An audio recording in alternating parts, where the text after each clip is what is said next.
Hello everyone and welcome back to our tutorials on the Leaderboards Tool at BBall Index. We are now covering the second of the 5 tabs, the year over year tab.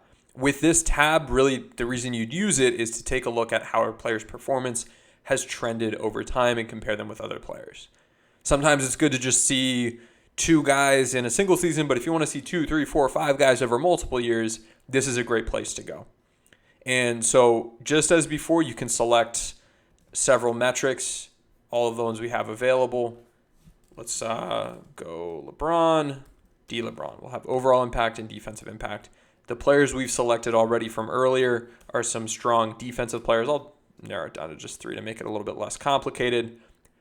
And what we're able to do then is change the filters here because we've already selected our players. We know who we're picking. The filters that we apply will impact the dots that display in these violin plots.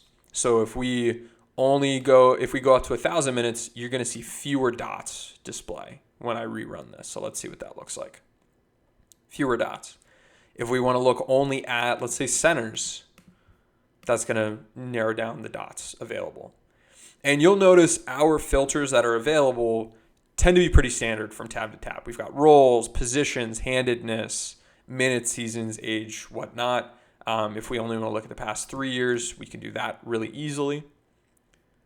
Now, we have so few dots in here that these graphs don't resemble violins all that much anymore, but it is a good way to be able to really zoom in and see what we're looking at against a specific comparison group. Now, if we wanted to, what we could also do is display by percentiles instead. Now, this is going to result in a little bit wonkier of a visual, but is a way to say, all right, well, Rudy Gobert last season, 99.55 percentile. This most recent year, 99.08 percentile. And you can see their performance in that way.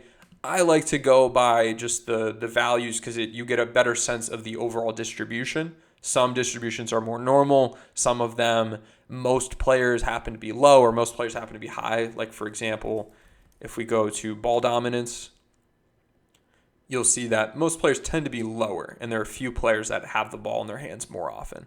But if we take a look at LeBron, you're going to see more of a distribution where players tend to be closer to 0.